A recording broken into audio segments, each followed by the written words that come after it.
Good morning, everybody, and welcome to Ask the Accountant. It's episode 139. It is 8:30 a.m. on a Monday morning. So where else are you going to be other than sitting in front of your screen as we sit in front of these microphones? It's building up to be a warm day today, Aaron. I think you're in more trouble than me. Like everyone's in Scotland's panicking it's going to be 24 degrees, but you guys have got like 30 odd degrees. My understanding target today. Yeah.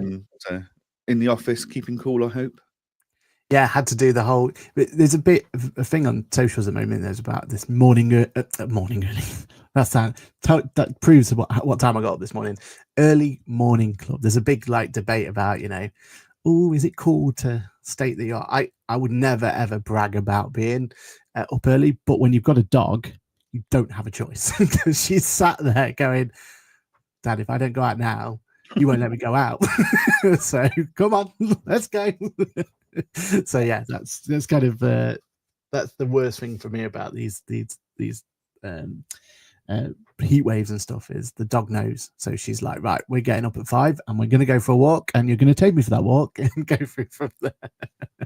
Whereas mine looks outside and goes, hey, this hot weather malarkey's all right. I don't have to do anything. I'm just going to lay on my cool mat. I don't have to go for my walk. Got the same attitude towards the rain as well, actually. There's a very small window of opportunity that your dog likes go for walks, isn't there? Yeah. I'm very happy with these circumstances. Yeah. How was your week, sir? Very, very good. I went, it seems to be a regular occurrence here. I went off to Intuit. Yeah, exactly. I went to see Simon Williams, who, get this for a cool title, right? Vice President of Accountant Segment at Intuit. Like, how cool a title is that? But basically, his whole remit is he looks after accountants globally, blah blah blah blah blah, all this sort of stuff. But gave me the opportunity Intuit gave me the opportunity to have a sit down with him. No agenda, nothing like that. It was literally just an hour of tell us your problems, tell us what's happening, tell us where's going wrong, what's going right. You managed to fit it all in an hour. I know, it went over, put it that way. But no, it was great. Just great opportunity. You don't get those sort of opportunities very often, right? And just having that chance to say, look, full transparency here. Here's what's right. Here's what's wrong. Here's where you guys maybe dropped the ball. Here's where we need more support on them sort of things. It was really good, and already seen some changes, so that was positive. But nothing compares to what your week's been, right? Like, how was your little trip around? You went on tour, didn't you? Basically, I did. Yeah, it was good. So Wednesday I was in London meeting the admin team as we finalise the Engager admin integration and get that ready to roll out.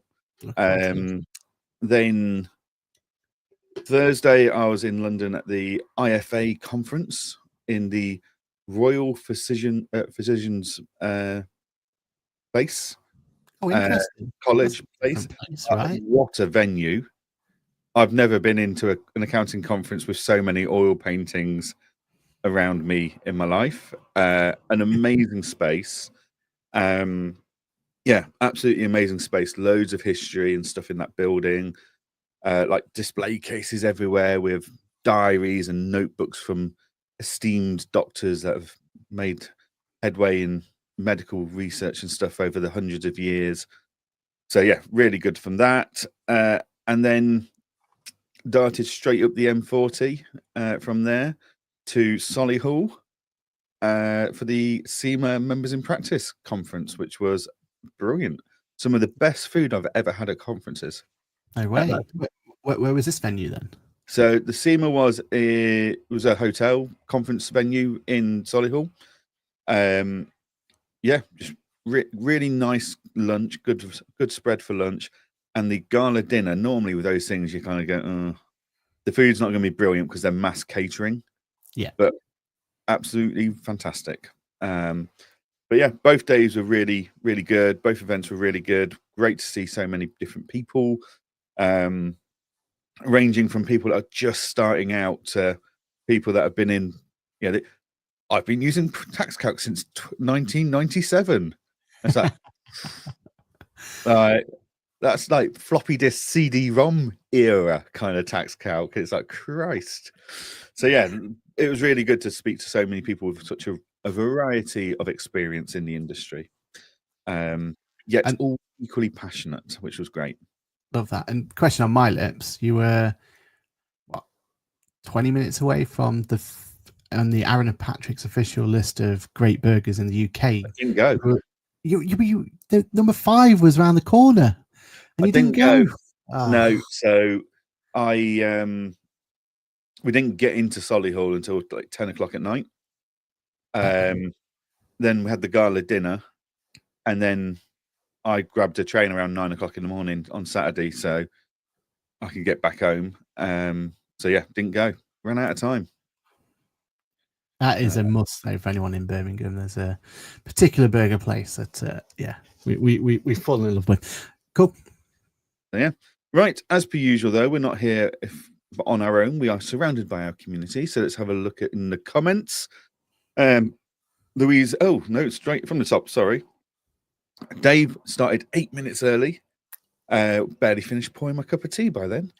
Good morning, everyone, says Dave. I hope everyone had a sunny weekend. It was dry and warm. Louise Moore says, good morning, all. Good morning to Louise. Stephanie says, morning, gents. About to start driving, so before Aaron can slander me again, Team Papaya. Good race from Team Papaya. What racing between those two drivers yesterday. Absolutely, wasn't it? As amazing as that racing was, it was all overshadowed by the brilliance of Kimi taking out Max on the first lap. Couldn't have happened to a nicer idiot. And I heard Steph was really upset about that. Like, you know what I mean? Like, her favourite driver got taken out by a least favourite blacklisted Kimi because of it. But yeah, no, absolutely great F1 race. And Silverstone next week. Are you there this year? I am. You're going glamping, aren't you? I'm going glamping, and I'm in the Lando stand, which made me really excited because every 5 seconds on the Sky team, they were like, oh, there's this Lando stand. Have you heard about this Lando stand? What about the Lando stand? There's going to be a Lando stand next week. I hadn't even considered it was even an important thing, right? And suddenly it's everything there. So yeah, glamping, Lando stand, very, very, very, very, very excited. Although does mean though from a wardrobe point of view, I have to wear everything McLaren and everything Lando, which, yeah, I've got a few pieces, but you saw the prices of what it was and how many days I've got to be there for. Unfortunately, my colleague can't make it this week because he's currently in Silverstone prison for bankruptcy. No, he had to sell his other kidney. And sold a kidney to get to Silverstone and sold a kidney to get a wardrobe to be at Silverstone. So, yeah. No, it's going to be fun. Going to be really, really fun. I'm just excited to see how it goes. We were going to do the whole go on the Thursday as well and do a grid walk, pit walk thing and all that sort of stuff. But the prices are obscene. For saying it's a day that there's no driving, I don't think it's worth well over 600 quid just to go and poke your nose around the thing. So interesting times. Brilliant. Paul Whitehouse says, good morning. Good morning, Paul. Kirsty says, good morning, everyone. On my way to meet everyone in Boston. Oh, what's happening there? Do we know? I don't know. Nobody tells me nothing. What's happening there? You have to tell us, Kirsty, because we are now very intrigued. And who's everyone? We're not there, so everyone's not there. Can't be that big an event. We've not been invited. A lot of events we're not invited to, with all these steamers and what was it, IFAs and all that lot. These conferences coming out of nowhere. Good morning. Oh, hang on, my scrolling's changed. Good morning to Linda. It was 25 degrees in the office at 6:30 this morning. No, go home. Write it off. If you get into the office and it's 25 degrees at 6:30 in the morning, go home. Because it's not going to get any better. It's just going to get worse.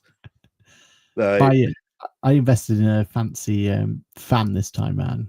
And we've got one of those ones that you can hook it up to water and it creates mist. Oh, well, those shark fans. Yeah, I'm looking at it now, right? And great idea. Apart from you remember how much electrical equipment have I was got in just this gonna room? say, aren't you surrounded in quite a lot of electrical equipment? Electrocuted live on air is. If you're not bankrupt by Monday, you're just going to be tuning in on your phone because you've fried all your electric equipment trying to stay cool. Yeah, exactly. Yeah. In theory, sounds like a great idea, right? Yeah. Good morning to Cheryl. Cheryl commenting at 4 minutes past the starting point, but it's okay. It's technical failure. iPads won't let her comment on. That's strange, though, isn't it? I wonder why the iPad's failing her. Yeah. Maybe you'll have to do a check. iOS 26. Yeah, I'll have a look. iPad OS 26. That's going to solve the problem for her. Good morning to Tim C in Guernsey. Tim, I think haven't you got visitors this week from Adfin? I think the Adfin T van is on Guernsey this week, from what I've been How told. did you manage that? Does this van float? It's gone on the ferry. Okay. Ruin the whole thing. I was hoping it added some sort of, Top Gear style. Deploy the barrels and the inflatables. Tim says, I heard Kirsty is going river swimming in glorious St. Neots. This meetup's getting even more interesting. I'm not interested anymore. Nah. Why? Swimming in a river? Nah. I'm all right, thanks. In this heat, it sounds like glorious, doesn't it? Do you know what I mean? I still don't trust British rivers. Good morning to Marcus. Good to see. Yes, it was great to see you, Marcus, on the SEMA leg of my tour. It was great to catch up with you. Sam Green says, morning, chaps. It's supposedly hotter in the East Midlands and Barbados today. Really? Is that what they said, Sam? There is a catch here, right? So while I was in Mauritius, it was hotter in the UK than it was in Mauritius. But that's because the UK is in its summer, Mauritius is in its winter. That's going to happen. If you try and compare like for like of a Mauritian summer day and a UK summer day, it's nothing compared to it. So, and also you buy a pool and cocktails and yes, keep yourself hydrated. You know what I mean? The country's just better prepared for it in Mauritius. Why? We can't. The UK, we can't handle too much cold or too much heat. We need that real sweet spot. Yeah. Although the tubes in London last week were hideous. Yeah, they were, weren't they? And I was only on for like 4 stops on the Victoria. I came off literally, and you got the same headphones as me, right? That was like literally just it was horrible. Ugh. They just absorbed all the sweat. I've been to the Victoria line in the middle of December when it's snowing and freezing outside, and it's still a sweat box in Victoria. I don't know what they're pumping through those tunnels, but it's not cool. Stephanie says you get a free T-shirt on the Lando stand. Oh, do I? Oh, thank you, Steph. That's probably saved my charity allowance gone. Suzanne, I don't have to sell the puppy. It's great. Well, you could still do that. Suzanne says, good morning, everyone. Good morning. Tim says, yes, Adfin are here Thursday and maybe a surprise special guest. I didn't see very intriguing comment section today, isn't it? Right? It's just fantastic. And Cheryl says Adfin are visiting her on the 11th, which is fantastic. Nice. Yeah, so their road trip of their T van has started. They're very much looking forward to this road trip. There was a lot of excitement in the Adfin office when I was there on Wednesday. And yeah, Cheryl agrees. The difference between the UK and Barbados is that you're on holiday and you can enjoy it. Exactly. Very, very true. Right. When did this news break? I don't think this news broke long after we came off air last week, did it? It wasn't. Yeah, it was pretty much around that time, wasn't it? So our first bit of news for the day, let's get into the news, is Xero have been spending the pennies. Many, many, many pennies. They've spent $2.5 billion. Billion. I mean, even in the Xero bank account, that's got to leave a dent. Yeah. You're going to, I mean, a lot of banks get upset when you send more than £10,000 in one payment. Can you imagine trying to explain that one to your bank? Christ. But yes, so Xero have made an acquisition of. Let me just make sure I bring this up so I pronounce this properly. Milio. I thought it was Melio, but Melio. I'm terrible at this. Right, I'm the worst person. I keep calling Capium Capium. So, well, that is true. Don't ask me. So yeah, years. It's a record-breaking deal, apparently. So who though? Is this for Xero? Is this Xero's biggest acquisition? Okay. I think it's their biggest ever deal. But basically, it's a payments platform based in America. They do a bit of work in Europe as well. But yeah, I mean, what are your thoughts on this? I mean, does this, we use our favorite term, Sherlock. Does this Sherlock the Stripe agreement, PayPal, Cresco? Isn't this the other way around? Have I got this wrong? I thought this was, instead of the Stripe deal, this is more the Cresco one, right? This is more bills payment. Yeah. Bills payment. So opposed to money in, this is money out, isn't it? So this is adfin equivalent. No. So this isn't money in, this is money out. Sorry, money out. So Apron. Yes. Yeah, Apron. And Cresco as well. Because I think Cresco had that. Yeah, they've got bills going, money going out. Yeah. So in the UK, they were already sorted. There's a lot of work to get them into the UK if they're not in the UK already, because the rules in the UK are really tight around with the FCA supervision and stuff, and all rightly so. Well, look at the QuickBooks. QuickBooks has had bill payment in the US for what? 4 years now, maybe longer. Yeah, and I'd say this is very much a power move for their continued strategy of trying to challenge QuickBooks in the US. This is to make them relevant in the US, isn't it? Yeah, but apparently this is a bargain, isn't it? Weren't they valued at $4 billion in 2021? So I've not seen that bit. Yeah, they were valued at based on investment at that point, right? So share investment at that point, right? So the cap table and all that lot. But yeah, they were 4 billion in 2021, 2 billion in a later rise, so kind of dropped down from there. So yeah, 2.5 billion at this point in time. Nice. But I get why they want this. Like this is a very strategic move, isn't it? I think you were right, well on the money when you said that one, right? Like this is an opportunity there, and they were. And I think the 2.5 billion isn't even the final figure. I think there's even more involved, potentially down the line, all this and the. So this is a huge investment for them, and I can see them as an opportunity to really, take it to Intuit in the US market with this deal and everything like that, and go through from there. Great. Ultimately, that's where Intuit prints their money. So agreed. It's where Sage Intacct prints their money. So yeah, the US market is a cash cow waiting to happen for them. 100%. And they've not had a great success rate over there, right? So they need to up their game. But look, who are we? We're two podcasters sat here, and Xero's obviously got some very, very intelligent people, with these strategic decisions. And yeah. But is in 2025, is 2.5 billion investment into a payments option the right call for the future of an bookkeeping, accounting, whatever, FMS, general ledger, whatever we're going to call them these days going forward, when AI is such a prevalence at this point in time, right?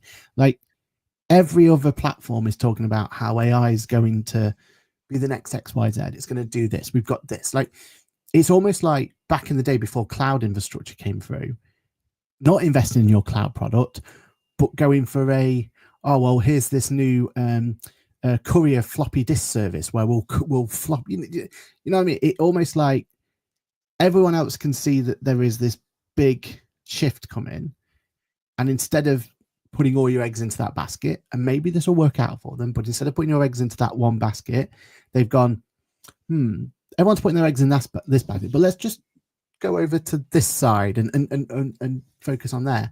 That was my first initial reaction. If this was an AI help solution or something, I would be like, yeah, 100% get on board with what they're doing here. This one just feels strange. What about you? from a strategic point of view, I get it. There's always going to be money coming in and out of businesses. Yeah. So if you can facilitate a good chunk of that money coming in and out of those businesses, and that results in you earning money out of dealing with those transactions, then it makes complete sense. But could you have achieved that with a lot less hassle and a lot less resources by just having commercial terms with all the other softwares out there, which they are very Apple-like in their API, so they do charge softwares for the privilege. But that normally means quite a good, strong relationship with them, right? Like, yeah. As much as we can be upset about it, like your relationship with Zero is probably that little bit more. You know, you've probably put a little bit more investment into it because you knew there was a cost associated with it, right? Yeah. So look, I get, if I was going to spend that kind of money at the moment, then yes, I would expect it to go into AI in today's market. 5 years ago, payment platforms, because that was all the range, wasn't it? During COVID and after COVID, that's where Cresco and everyone else came out of the woodwork going, we're going to solve these problems for you. So yeah, are they 5 years too late? I don't know, but maybe. I don't know if they're too late. I just feel like an expectation for an investment at this point, as you just said, that is AI, right? It's some form of AI. That's what the expectation is, and this just feels left field. Okay, they're cleverer than we are. Those whoever's decided to make that investment, right? So they've obviously got a long-term strategy for this one. Yeah, but this doesn't, to me, shout. It does. It just feels like it's not following the trend, and I suppose that's Zero through and through, right? They've always seen themselves as disruptors. They always carve their own way out. Yeah. Yeah. So maybe this is kind of, maybe this is what we should expect. We should expect the unexpected from them, right? Like that's how they've got where they've got. But it just feels like an odd one. And to me, like 2.5 billion, I suppose in fairness, 2.5 billion investment is so much easier to sell to your shareholders and stockholders and your stakeholders, should I say. An investment tends to be an easier one to get over the line, doesn't it? I'm going to 2.5 billion into this known entity, blah, blah, blah. If they've said we're going to put 2.5 billion into R&D for their next, for building a competitive platform or something, probably would have had pushback and it probably wouldn't have been as easy, right? So I always kind of understand why there's an acquisition element of this, and you know, it's PR for them as well, right? It's got them talking about them. You know, there's all those benefits of having that acquisition. To me, knowing, you know, how much investment Sage, QuickBooks, even free agents have shown lately, right? Like they are all hands to the pump on let's get our products innovated in one way or another, right? They've all gone different routes, they're all kind of focusing on different things, but it's all about innovation for them, isn't it? That's what it's all about. R&D spend, it's all about like full hands to the pump. And Zero have kind of openly said that they're not really looking to invest heavily in you know, building up their product now. They're more in a, you know, they're in a process now of refining the product, and you know, and I will joke about fonts and everything else, but actually no, it's more important than that, isn't it? It's tweaking little things and like bill payments.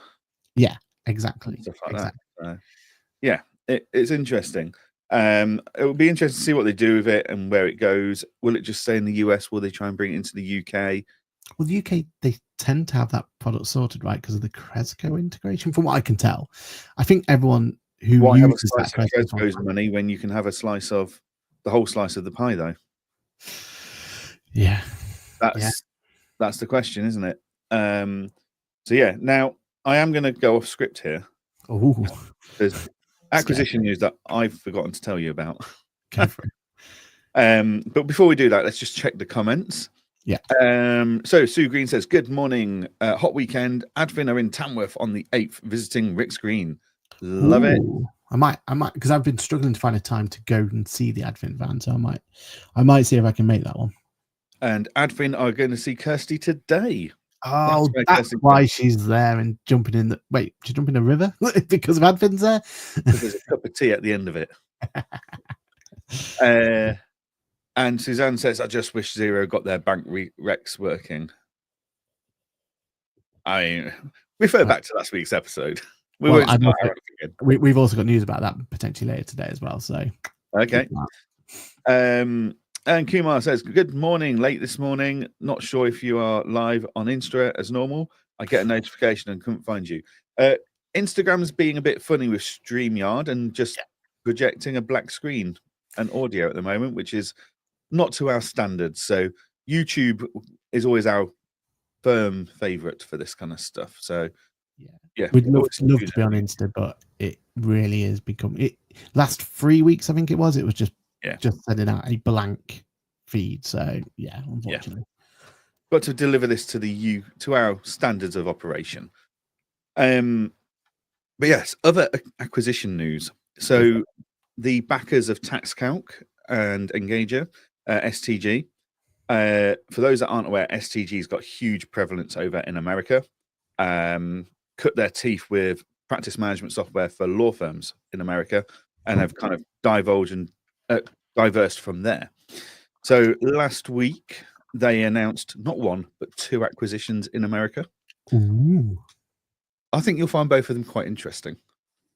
So the first one that got announced last week was they have agreed to buy Yodlee. Oh yeah, Yodlee, yeah. Now Yodlee used to power the bank feeds for Xero. Yeah. So interesting to see what their angle is on that and what they're going to do with that one. And then the very next day, they announced that they have acquired a company called Movable Ink. Think MailChimp. Ah, okay. Which again, very interesting acquisition there. So marketing, emails, etc. So yeah, very interesting acquisitions there. Just to see what they kind of do going forwards with those in America, and if they get brought into the UK and stuff like that. So yeah, I know I've just landed that one on you, but any thoughts? Well, I suppose you can't talk too much. There'll be some sort of. I know only what's on social media. Okay, that's cool. Because I don't want to put you into any like NDA issues or anything. The Yodlee one to me, very, very interesting. I wonder if Xero still use them or not. Don't think they do. I think. Okay. Didn't they build their own in the end because they kept having third-party issues? I know Intuit. And then Tink. Yeah, Intuit acquired BankStream, didn't they? That was who they put their open banking connections through, and went with them. Yeah, okay. So that's good. I mean, that opens up some really cool opportunities if they did bring to UK, right? Like, if there was an opportunity to bring that infrastructure to the likes of TaxCalc, and even Engager could benefit from potentially from that, right? Like, if you had a trusted partner that you could. All the regulations are done through there. You just get the beauty of the thing. Like, there's some really good opportunities there, right? And then Movable Ink there is probably more exciting. I've never heard of them, but if they are kind of that more MailChimp focused, then let's be honest, that's a place where you guys do really well at, and there is some really good opportunities. You guys have done really well at kind of putting, but not what I would call like the next stage, right? Like, you're good at nurturing those leads and giving us those opportunities to be on top of them, and especially if anyone who's at Engager Con knows exactly what was like announced and stuff, right? Engager Lab, sorry. But if there is a chance to take that even further with an acquisition like this, or an integration like this, should I say, that's really exciting, right? And because in our world, we need that help, right? We're not marketeers, we're not looking at being able to do that. So yeah, if there is an opportunity to integrate them sort of stuff, wow, that really impressed.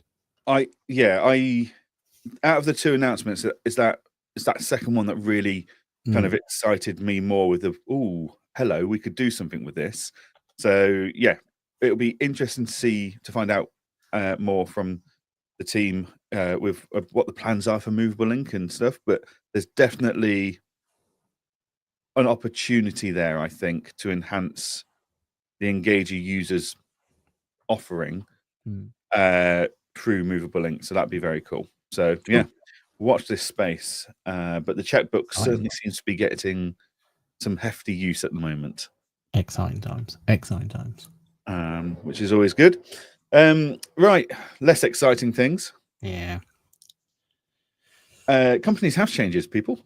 So for ages we've been hearing rumors and the governments have been saying we're gonna legislate and we're gonna bring in these new rules where you've got to file a profit and loss for small entities or micro entities, and a few other bits and pieces. But I think this is the profit and loss is the bit that everyone's really I don't know how I feel about that.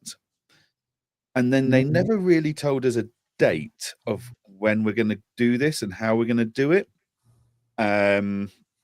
until a letter arrives on every director's doorstep last week telling them it's from the 1st of April 2027. Yep. Where was the consultation? Where was the governing bodies that said they were going to lobby against this? Like, where is any of it? And where's the detail to us, right? Like, yeah, normally normally there is enough detail out there and briefing out there for us to understand it before the letters drop. Yeah. So like, we had a month or two's notice of the detail behind like ACSP, which we'll come back to in a moment. But at least we had a couple of months to process that and understand it, and almost get ahead and email our clients saying, look, this is going to be coming. We've got it in hand. Don't panic when you get a letter. To just drop letters when, as far as you and I were concerned, it was still up for debate and it was still being weighed up as pros and cons, and like no date had been set. To just drop a letter on every director's doorstep was a bit of a surprise, if I'm honest. Yeah, you're right, because it was only a few months ago I was asked to be part of a consultation with ICAW, right? Like, or at least give my opinions to what the consultation was going to be. So I knew they were talking behind the scenes, but my assumption was that's going to be consulted. It's going to go back and forth, and just to have this draft. And I know you said that we were given a bit of advance warning on ACSP. Yeah, we were, but we were no warning of when the letter was going to drop, right? No. And that was a big criticism. And Companies House admitted, they were like, "Look, we're really sorry. We should have let you know about that because we realised how much that's dropped the ball." And I know that's definitely the feedback that ICAW were pushing back based on it all. It wasn't necessarily the context or the changes that have happened. It was just the communication and not letting us as the accountants be forewarned. By the way, just to let you know, here's a copy of a letter you're going to get, your client's going to get, even if it's a week's notice, right? Something just to say, look, because if they delayed that by a week, what would have been the problem? And this one's even worse because we don't have any details around it at all. Like, yes, they're saying we've got to put a profit and loss account on all accounts going forward, so that's microentity and which microentity I was shocked at. I mean, we don't file microentity out for them anyway, but I assumed that microentity were just going to be left alone, and the whole point of them is to be simple, right? But FRS 105 102, should I say, I don't like it, but I get where they're coming from here. It's going to be better transparency for things like lenders and stuff like that. There is a positive. Questions were asked of them at events in the last 6 months alone. They couldn't even tell us whether it was a detailed profit and loss or a summarized profit and loss. We still don't know. We still don't know that bit, right? Or is it because people said, look, is it a detailed profit and loss where we can have our own chart of accounts? Is it a summarized profit and loss where it just shows income, costs, admin, tax, done? Or is it a semi-detailed profit and loss where we've got to strong arm and map all of our chart of accounts into your standardized chart of accounts? And they couldn't answer any of that. No. I mean, they don't for full accounts, right? So I can't imagine they would force us to do it for smaller accounts. But just that little bit of detail, if we'd have known just to give some sort of thing, because clients are now rightly so panicking about this, right? Like it is and I've been loved some of the social media posts on it and some of the social media elements that have been put out there. One of my favorite ones. Now your ex can see how much you're earning. It's that that's the sort of conversation. They're the conversations we're having is privacy. Yeah, exactly right. Yeah, my clients don't want their ex-wives knowing how much their business is doing. They just declare what they declare as income, and because if the ex-wife then says, "Oh, hang on, you're making a lot more money in your business, you're just not taking it out." Yeah. But, well, that's their prerogative. But actually, then it starts getting very messy. And I've got a lot of clients that are now talking to me about sole trader partnerships because the tax benefits are no longer this huge gap. And actually, they're looking at it going, how much value do I put on my privacy of my business? And is it worth the lack of tax efficiency that I'm going to face? Yeah. And ironically, that's also with the added cost of MTD now, right? Yep. So, it's one frying pan into another fire scenario, isn't it? Is that what's right for the clients going forward? It seems that doesn't matter which way they go, there's a downside to it at the moment, and that's the hardest bit to have conversations about with clients, because clients, they're sensitive to these sort of changes. They don't like the change. We've seen that time and time again, and it just seems that I just don't remember a time in certainly my career where there's been this many amount of changes happening at consistent rate. And all at the same kind of time, like in a short period of time. It is. It's not good. Because we spoke about it already, but even the fact that they can't file via software now is via the portal now is going to be a big pain to a lot of people. Hopefully solutions out there that can make this easier, but I feel almost bad as as being on a county councils and things like that, because we've lobbied for make sure the clients can't just file their own corporation tax and company's house via QuickBooks. And now QuickBooks are going to be inclined to do so. They've almost got to, right? It's almost unfair that they don't provide that functionality, right? Like, and as much as we hate that as a profession, as much as we, we'll throw our toys out the pram, I don't think it's fair for us to hold that back from them anymore. I mean, they would have to improve their product. Let's not be around the bush here, because if we're struggling to file based on it, the clients aren't got a chance. But everyone out there, like every FMS solution going forward, or whatever we're going to call them, they're going to have to consider that file button's going to have to be there. I'll be honest. So a few weeks ago when I visited TaxCalc's office, I cannot remember the number for my life, but we all know TaxCalc look after 11,000 accountants and bookkeepers across the UK. The number of businesses that go and buy software directly from them for their accounts, their personal tax returns, is staggering. I can imagine. Yeah. So there's definitely a market out there. And with this kind of news, I completely agree. It would be commercially daft for QuickBooks Zero, Sage, Free Agent, etc., to not allow businesses to access and file their own accounts, because that's now the law that they have to use software. Yeah.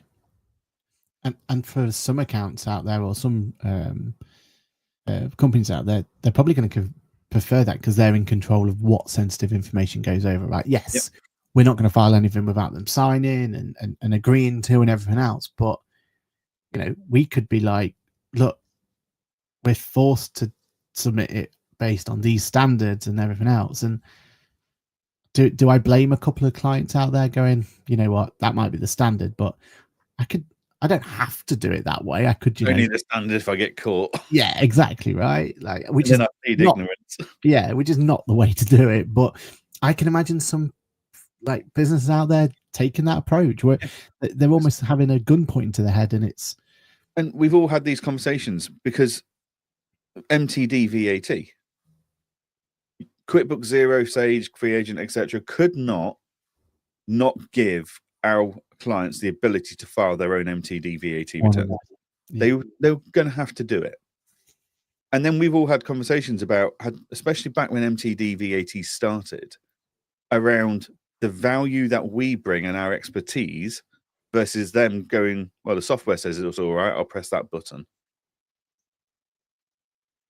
It's going to happen again now with annual accounts. Yeah. So yeah.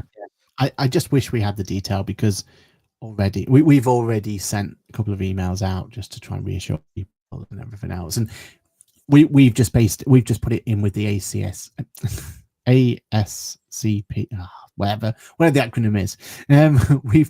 We put it in with that, right? Like, look, there's these big changes coming, we've already been talking about them, here's another addition to it, blah blah blah blah blah.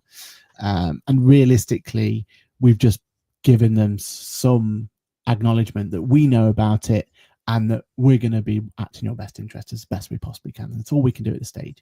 But if we had that bit of detail, we could reassure them, right?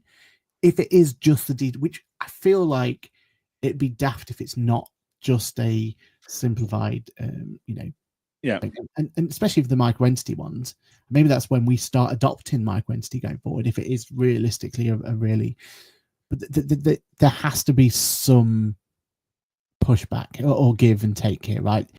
There's no way that this can be a full, or let's touching wood wherever wood is, right?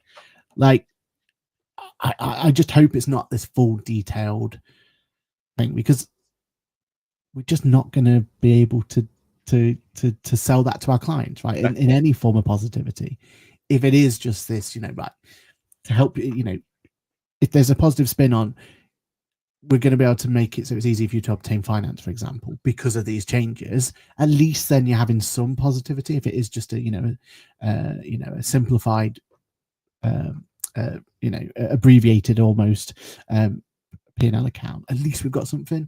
But if it is going to go as far as, well, they know what their director salaries are, they know what their cost of sales are, people are going to be able to figure out. It's just going to be really difficult.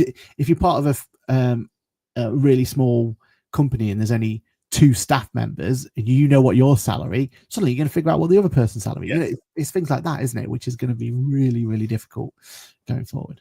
It's I have a lot of concerns about it. The worst part of that whole letter, though, like, you can't file via, you've got to file via software now.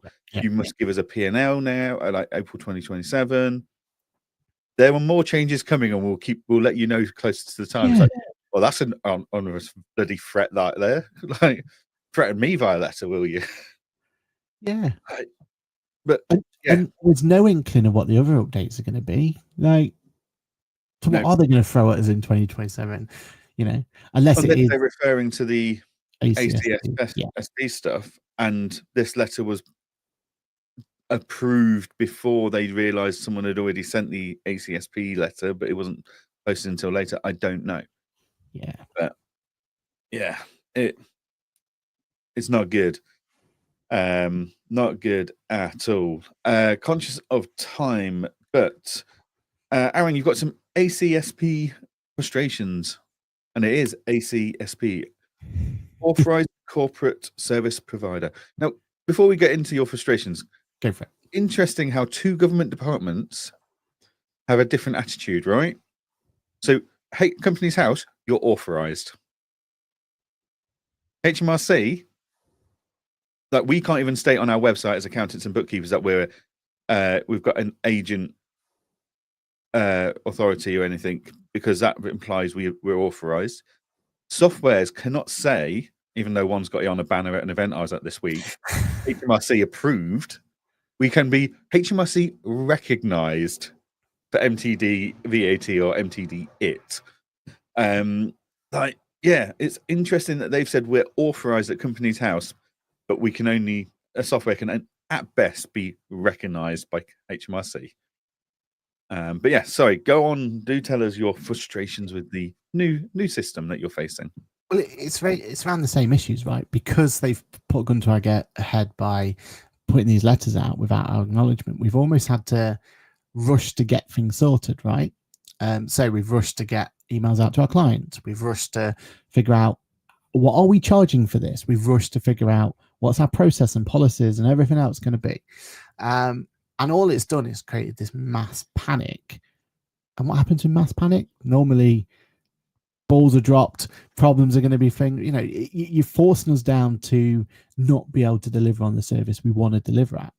And I actually not support, but I understand why these changes are coming in. I think there is going to be a lot of benefit from this, right? Like, gone are the days where people are just going to generate companies and they are for not legitimate reasons, right? Like, those should be far less thing. But because we were just forced into it, there's so many question marks around it. Like we were talking off air, me and you've both jumped in, and I'm sure near enough everyone on this call would have jumped in and created a little box within our practice management solution where we're going to start putting these codes into place, and those codes are going to go in there ready for when we do need them in 9 months' time, right? And we're going to start putting those codes in, and then either we're going to ask our client to pass us the code, or we're going to generate the code for us. Whatever it's going to be, we're going to do that. But because we're jumped ahead of the curve, there's a very good potential that when finally this all starts coming through from software, where software is going to help us generate the code, and software is going to help us put the code into our accounting solutions going forward, have we not just created a big rod for our back now by creating this this account, or this field, should I say, that now isn't going to be connected to anything, or very unlikely to be connected to anything? So all we're doing is creating ourselves either more work down the line, or we're going to miss out on some features and everything else.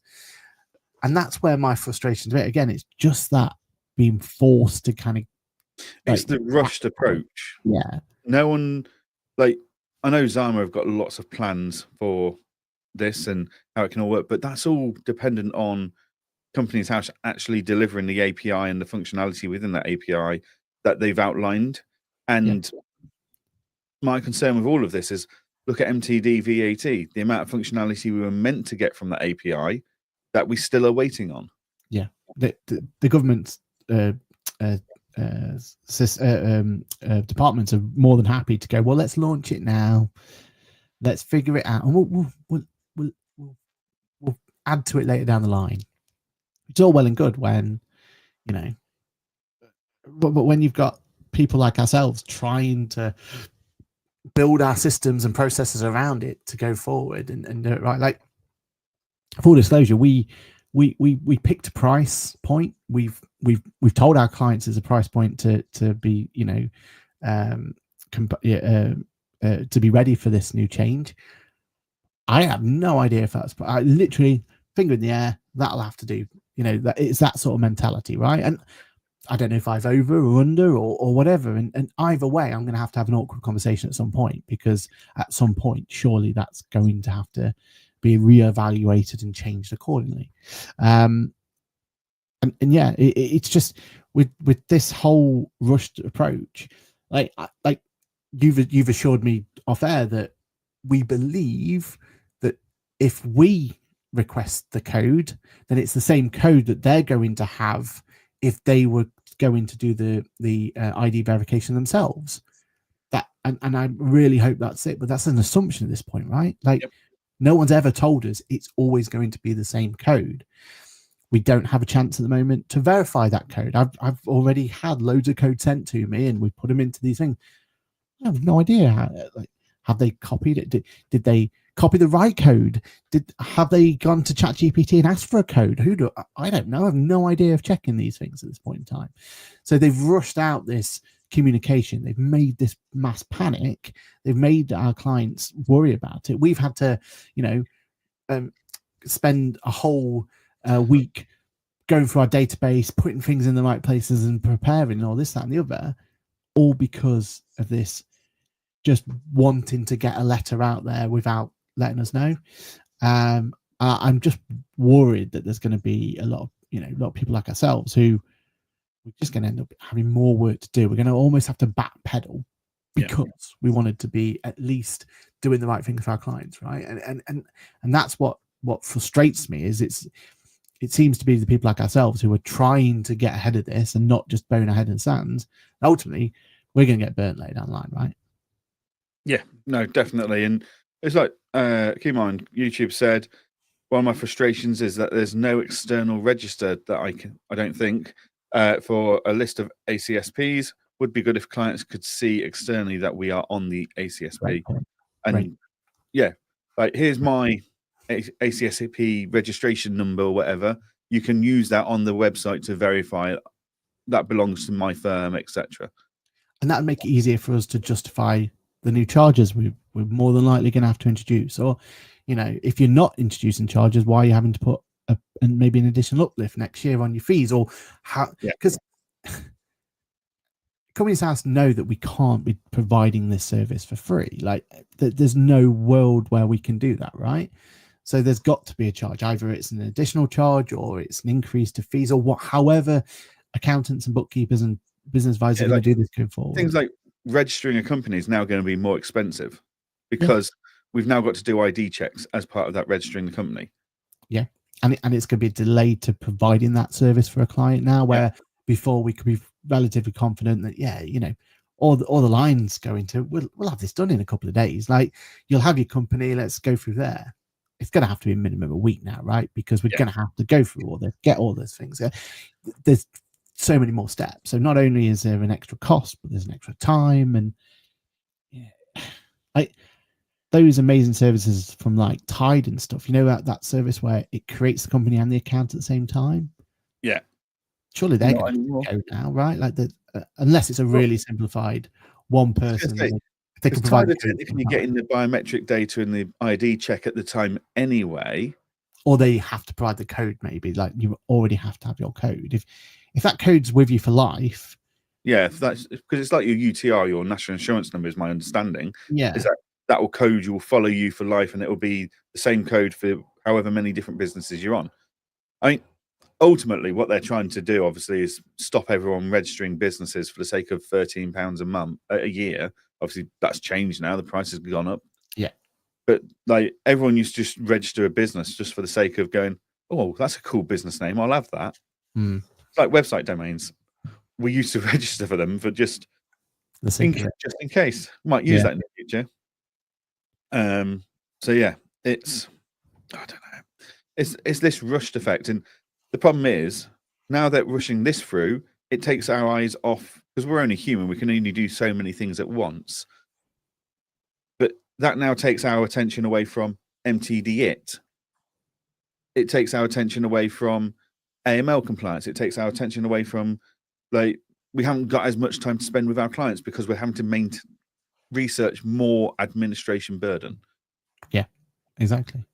And so, and, you know, other benefits have come in terms of we you know, we're now forced to make sure that our company's house databases are absolutely squeaky clean, and that was something we should have done years ago, right? Like, but when you've got someone who may be, you know, they've got the surname in one place but they don't have the surname in the other one, so technically they're two different entries, and that alone has taken us X amount. I don't even want to look to see how much time that's taken, right? But that's taken a significant amount of time for our firm in these last couple of weeks, months, to get everything cleaned up and tidy. And yes, we probably should have done that sooner, but like you said, like there's only a limited amount of time that we have available to us, right? So you know, a positive is that they're all going to be clean and tidy going forward, because otherwise you ain't going to file out, because there'll be these subtle issues where you're going to put this code in for this person and they'll be like, well, that's not the same data that we hold, and there's all that sort of stuff that comes into play, right? But it comes back to, why couldn't there just be that little bit of common sense? Just give us that bit of, right, here's our timeline and when we're sending letters out, and then we can work backwards, right? Get your technology sorted first. Yeah, get those APIs and stuff up and running. Get them tested. Where's the beta test for this? Like this is the problem, isn't it? Like they've not built any of the APIs yet. That's an 18-month project of gradual releases. And it's like, well, hang on a minute. You're telling directors and persons of significant control about this now. You're going to look really silly when the technology is not ready and you've got to postpone it for 6 months. Whereas if they'd waited for the technology to be further down the road and then sent the letter out, they'd have had more assurance that it was going to happen. Yeah. We've had some other messages come through.